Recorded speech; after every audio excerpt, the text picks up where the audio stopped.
Did you whip? Did you whip? Let's just say I should have summoned the Izzo, not the buggy. Hey guys, welcome back to another coaching video. Today we start our three-part series on how to beat Whitebeard. Also, in this three-part series, we're gonna have a special feature, a special guest. We're gonna have Elliot Chambers in this video. Woo! He's a very solid player. He's won a serial Luffy. He also just got third place in the online regionals with Zoro. So one of the best players in Australia. Very solid guy. Also a great guy in the community. So shout out to Elliot for joining us to provide some insight. Some of the things we'll be covering today in this part 1 video is consider using a 2K early versus Whitebeard, because in the late game, we'll talk about it more in the video. Understanding your hand and the next few turns. Big attacks first versus Whitebeard can actually be correct. So stay tuned for that. That's a good point in this video. And just be aware of like your opponent's curve. Like know that they're heading to turn 9, so expect them to be summoning Edward Newgate, and so then try to take advantage of that because they're going to be spending all their mana on this guy. Well, what can we do? I think you can pretty much plan out your opponent's next turn, and so keep that in mind. Comment below what deck you want to see us versus next. Do you want to see us help match up versus Katakuri, or Navy, or CP9? Comment down below. We also have the 2 1-cost searchers, which is perfect as it gives us plays to play the Magra and go really aggressive and start to burn through the Whitebeard's head. Yeah, perfect. Yeah, definitely like getting that buggy down first. For sure. Easy keep. Oh. All right, we play the buggy. And yeah, unfortunately, we get the whiff, the bad news. Is there any consideration of playing the Izzo instead of the buggy? Like, what do you normally tend to do out of this choice? Personally, I think the buggy was the correct play.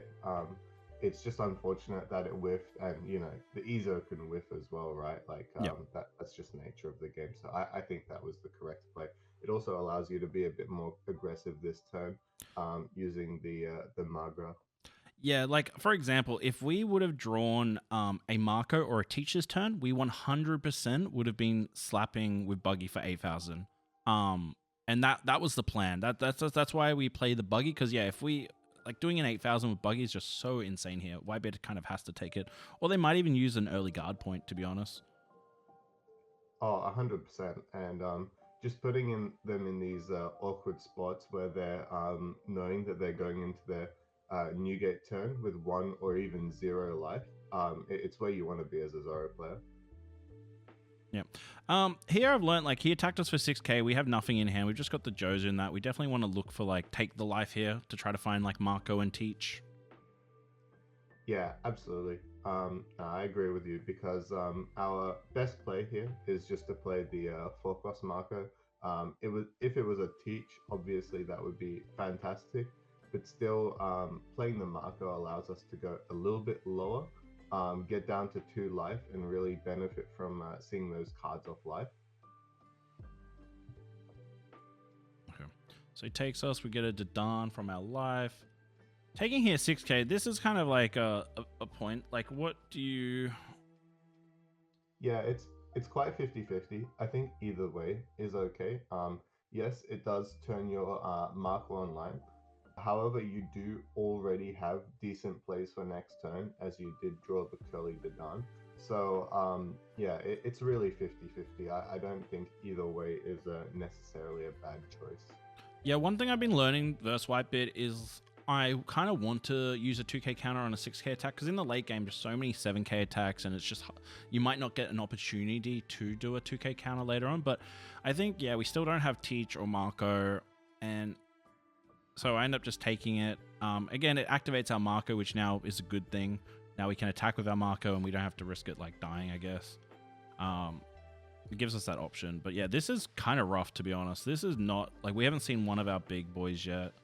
And Dadan's kind of awkward based on the fact that even if we get a Makano or something, like, our board is full once we play the Dadan. Yeah, 100%. And I think the thing that the Whitebeard player is actually doing quite smart is they're realizing that your board is going wide. However, they're confident in the fact that they are 6,000, and some of your little 2,000 cost attack characters will struggle to get hits in versus it, Mm. as opposed to if it were a 5k leader. So I think he's playing that part of the matchup quite decent. Here we get the done. We only can get the buggy, so it is what it is. Now, I don't think it really matters what you attack here. Like, if you attack the 4-drop or the Whitebeard, I think he's probably going to counter out, right? Yeah, 100%. Our only other considerations in this turn is, do we attack with our Marco? How much Don do we attach to each of our little guys? Do we leave any Donna? And last of all, do we replace, let's say, the Izo or the Magra with a buggy? So I think the biggest thing that I'm thinking here is, one, do I do 2 6k attacks with Buggy and Zoro, or do I do an 8k on his 4-drop and just try to kill it? One thing that I actually would like to do here is I would like to use either a 6k from our Marco or our Zoro into the speed Jill, see if he keeps it up. And then I would probably like to rattle an 8k into it straight after, potentially with the other one, just to see if he burns the 2 cards. That's smart. So, like, yeah, we do a 6k first, and then we kill it with an 8k if he protects it, right? So I can't actually remember what I do, but I think I agree with that play first. Very good. I might start with an 8k, and that might just be a mistake, but we'll see. We'll see. Again, I haven't watched these games back, so it's kind of fun to watch it back, not knowing what I'll do. But I guess I'm going for the kill, which... Oh, I'm going live? Wait, what? I don't even know what I'm doing. I'm going live. Damn. Interesting. Yeah, I don't think that's a bad call, though, because like we said earlier, it also depends on how safe you feel as well. Maybe you just feel safe enough where you feel like you can outrace him, even though he has a 6k body on the field. Yeah, so I think like that play, like once he counters, like I have a play where, like, you know, I have 4 events, so I can leave 2 events and get value out of these events and leave my Marco blocker in this like kind of case. Because at this point, we've already got rid of 2 cards in hand. We kind of just want his hand to get basically lower. I think this Marco is a free attack though. Like, it's close, but I'm pretty sure we're meant to attack with this Marco if we're leaving 2 Don open. If we like summon, I'm pretty sure I want to attack with. Like, what do you think at this spot? What are you thinking after he counters twice? Yeah, I like attacking with the Marco. The only decision after that makes it tough is whether we just leave 2 Dawn open, or we play 1 buggy and just leave 1 Dawn open. Okay. Let's see what I do. I feel like both plays is fine. Like Marco, like attacking with Marco, like there's pros and cons. I think it's just maybe slightly better to attack with the Marco because we have to get his hand size down, and even if we attack and get rid of 1 card, that's going to help us in. And like, we're not too worried about a lethal, but also we're like, yeah, I think if we attack with Marco, we leave 2 Don open. I'll be real. If we attack with Marco, we don't summon Buggy. Yeah, I like that, honestly. Because it just makes everything awkward. Like, if he does a set, like, he just puts a lot of he can put a lot of pressure, especially summoning Ace. And I do the 6k, and I go at face. Interesting. Yeah, I think face at this point, you can kind of smell blood in the water. The fact that he's only got 4 cards in hand. And then you got to think about what's the best case scenario for him. It might be an Ace, maybe 1 or 2 Whitebeards and a Rad Beam. Yep. So any one of these 6Ks, honestly, could start landing. I have to say, I really like not summoning the Buggy here. And I'll tell you, there's 2 reasons why. One, we already have enough events for our turn. Like, we don't need another event. Another event's not going to help us. We already have guard points and radical. And at the moment, I feel like Whitebeard's only way now is to kind of be aggressive. Like, they need to pressure us back. Like, they are not going to be able to play for their like late game of Whitebeard because they're already so low on hand size that yeah. This is an easy 2k counter. Yeah, I'll have to agree with you there. Yeah, it definitely looks like he's trying to drop down the Ace or a Thatch on this point. Maybe even go for like a double blocker. I actually would like it. I think we're in a pretty good spot if he's dropping down the blocker, because the blocker is quite weak unless he has enough cards in hand to keep it alive. So okay. I think you're still in a great spot. This one, I still think you take. Yep. Just because it's burning 2 cards in hand. But if he would have done a 7 or 8k count, are you countering there, or are you going to 1 life? 100%. I'm just Yep. using the efficient Don Yep. basically. Yep, same. And like going with Whitebeard, you kind of want to stay at 2 life if you can. But again, he put too much Don. He used a lot of like Don, so we just have to accept it and we just keep the radical beams here. So what are we thinking here? Like we're pretty much always putting a Don on Zoro, but what's the thought process? What card are we playing first? Yep. So one of the nice things in this matchup is that you probably know that they're not going to be using any events in their life that can be that can trigger and kill stuff.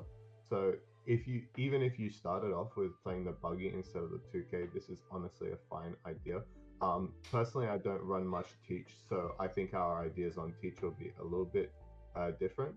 But what I would say is that going higher than 6K here is not necessary, simply because he has the blocker and he has the donor. So we want to think about setting up for his lethal turn. He might try to kill us next turn, whilst doing as many 6K swings as possible. Damn. It's like he's calling out my plays. It's crazy. Great minds, dude. Great minds. But yeah, no, it's a good point. We don't like he's got the blocker. But okay, but there's one merit to think about, and I think about this a lot. Sometimes I start with a big attack. Like if he had no Don open here, right now, if he had no Don open, I might lean towards an 8K attack. The reason why I found myself is I sometimes start with a big attack to force the Marco blocker, and then I switch to the Marco blocker if you're sort of getting where I'm going with it. Does that make sense? Oh, 100%. No, I agree with that 100%. And I think this is also really insane if they are on 8K with their leader, because all of a sudden, if you fire off let's say even a 10 or a 12K attack, and then they block, you've suddenly got a 5K target instead of an 8. That's great. Yeah, especially when that Whitebeard turn, you definitely kind of want to start off with a 10K or a 12K turn, and not to try to kill him that turn, to just to force the Marco blocker. And what a good Whitebeard player will do is they will just take their last life generally. But some people might overreact 100%. To it, and that's what we want to get. 100%. And I think the turning point in this game where you really feel very comfortable is when the Whitebeard started to use 2 cards to get out of a single attack. You forced him to a point where he had to do this, and that's normally the turning point of the matchup. Yep. I think, what am I thinking here? So the thing is, if I put 2 on Dadan, I only leave 2 Don up, which is okay, but I just won't play the buggy. And so I guess I'm thinking about maybe skipping teach potentially here to do more attacks. Like instead of playing teach, I'm doing 2 6K attacks with Dadan and buggy is a potential consideration, I guess, is what I'm thinking. Yeah, 100%. Especially because the Whitebeard pirates and the teach are kind of dead in hand.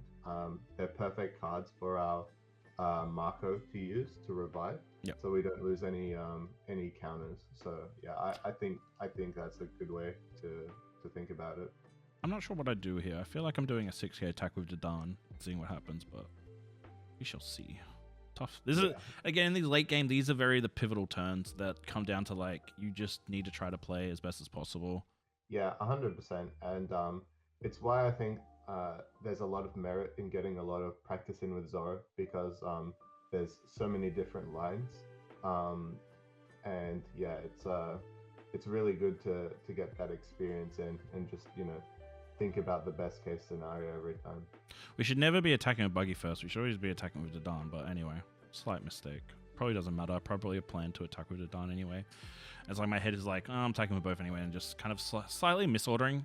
You want to leave your 1-drops available in case to at least represent Makino and Magra as potentially a threat. Yeah, 100%. It'll just make it harder to calculate if they do it that way around. But yeah, I do like this. I like this play with the teach. One thing that I do like about this, what you're doing here, sure, the other way, your Dadan would have got. I summoned Dadan at the start of the turn, didn't I? Or no? No, because Okay. it's you I can I see I, the I'll- no, I yeah. think I figured out the reason why, right? Because he's like going to go into a Whitebeard turn, and for him to kill Buggy, he would have to send 7,000 into it with King Do. If you look at this, like because his 6k can't attack my Buggy, right? And he's going to be playing Whitebeard, which means he would have to attack my Buggy with King Do or Edward Newgate. Yeah, that's actually smart. No, I think that's good. Yeah, and like And yeah, I think this is actually like because he doesn't want to send 7k or 8k because they're so good, but he would have sent 6k at my Buggy because like again, if this was Dadan, a 6k is just getting 2k counted, but you do not want to attack a Buggy with a 7 or 8k attack. 100%, right? yeah, 100%. And yeah, that's putting him in a very awkward spot. I And another thing that I will reiterate is that putting up the teach here is also very smart, as we still do have the Whitebeard pirates in hand to revive our Marco, but also knowing that he's going into the Whitebeard turn, we know that uh, the Blackbeard is what can really get the big swing off. Like it's naturally 8,000 when it sacrifices something. yeah, So it's actually probably the only thing in our hand that can actually close out this game. and this is what I came down to the reason. Like I plan, like I'm predicting he's going to play Whitebeard because that's his best play. Anything else, I think he's just going to lose the game. Based on him playing Whitebeard, that's why I attack with Buggy because he won't be able to kill it, and that's exactly what happened. And then summoning the Teach will probably end up. I'm assuming I do a 10k attack to force. I might even to try to force the Marco blocker into switch, and we'll see what happens here. Yeah. Yeah. I actually, I think that's smart. I think good iterations to think about now. Even a 12k attack might be decent. But also it's just awkward because he does have the Marco blocker up. Yeah, I think what we do is we just we always attack the 6k on a turn when they play Whitebeard and they have minions rested. We just want to clear their minions too because it's kind of free. Like this is just, and as a Whitebeard player, he's never protecting these cards. Like they're kind of just dying. Yeah, 100%. And I think you also feel pretty safe if you've cleared his board. Just because you still have the 2 rad beams in hand. You can even dig a little bit further with the Buggy. But yeah, just being more Don efficient in this turn as what you're doing right now. That's fantastic. Like yeah, that's relieved so much pressure. Like the fact that we got to kill a 6 and a 7k again for like free. Yeah. What are you thinking here though now? So what we're thinking here, immediately the main thing that I would do is I would put down the Buggy instead of the Ezo. Yep. Now the reason for that is because the Ezo is now 2k, but his leader is 8k. So we're realistically not attaching 5 Dons to the Ezo to attack in this turn. Yep. And second of all, just knowing that we have, let's say we get another Radical Beam, we know that we just have to leave it exactly 3 Don open, and we have 3 Don more open to... I think, again, you haven't played Whitebeard much, but I think we're always starting with the Whitebeard attack because we can draw Marco blocker. Yeah, sorry, Blackbeard. Just for the draw effect, we're gobbling the Dadan. A slight mistake by me, I guess. I probably should have attacked for Dadan with 6k to then gobble it up. I think that was kind of like a mistake by me. Probably doesn't matter too much because Whitebeard's going to kill the other one anyway, but just a slight little mistake by me, which is good. It's good to watch these videos back and like be able to see these. Yeah, 100%. Oh, that's a perfect draw. Yeah. My goodness. Like that's a great draw because now we know it. Oh, and that's another reason why also we want to gobble first before we develop, because we would have had to summon Buggy over the top of Izzo as well. Yeah, 100%. Not to mention, you might have even grabbed all of your Radical Beams in this point. So, yeah, I was just going to say that the chance to hit with the Buggy in this spot is... You still do it anyway because it doesn't have a counter. But yeah, the chance to hit would be lower at this point. So it's a tough one. But still, with 5 Don up, you're also semi-baiting for your opponent. You could have something off life that you pick up as well that he's calculating for. So even leaving up 5 Don here is like, it makes it such a nightmare because he knows he has to kill you this turn. So this looks like he's just gonna be summoning another Whitebeard. Like when he summons like with Newgate here, I just expect him to play another Whitebeard. That's my thought process. Yeah, Generally. 100%. I think that's smart on your behalf, especially because he's not trying to do any shenanigans where he's like Otamaing your Marco, trying to blow it up with the Newgate, etc. So you feel pretty, you know that a kill's not really coming this turn.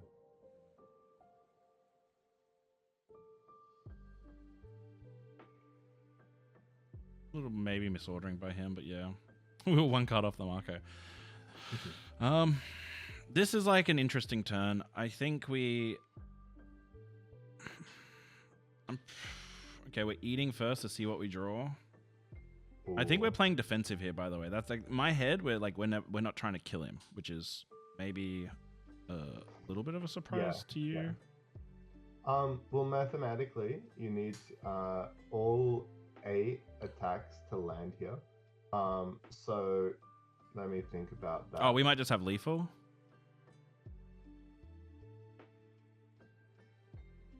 So if you do 5 on the EZO, oh no. No, I'm just playing like this. Yeah. No, that's smart. That's smart.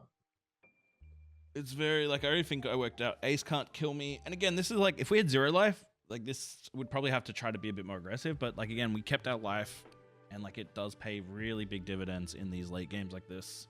And the fact is that he's trying to kill this teach, which is kind of interesting.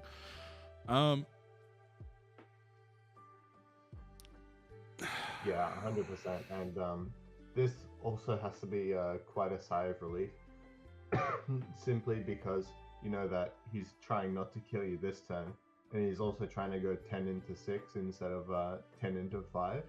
So it just alleviates a little bit of pressure when he's playing like this. And I like this, knowing that the kill turn is coming next. So keeping this Blackbeard alive. Yeah, this might be a mistake. Maybe I meant to let it die. It's...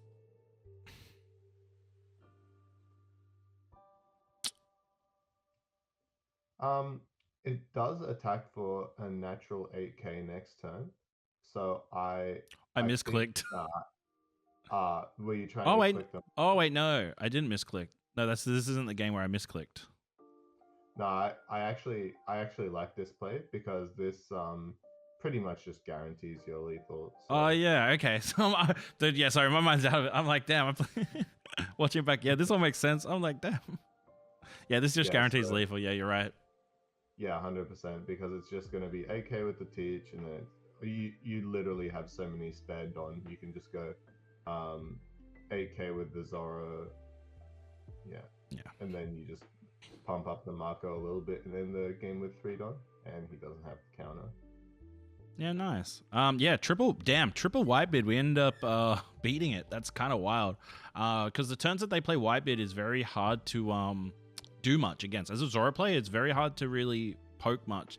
But Teach really does change that. And like you notice the draws from Teach as well, coming in very like we got a Radical Beam. We also drew that second Marco, like again because that Teach draw got us to that second Marco. Like yeah, I think people undervalue the Teach. I'm a big Teach boy.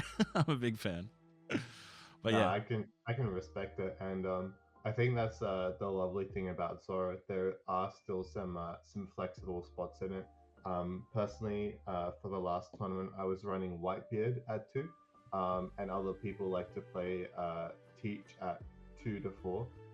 I can of course see the merit. I think it just comes up in testings sometimes, where and the difference is in like how we feel about the cards. So yep. there's no right or wrong. And I definitely came in clutch there. That was great. All right. Well, yeah, cool. Thanks again for that, Elliot. That's game 1 versus the Whitebeard.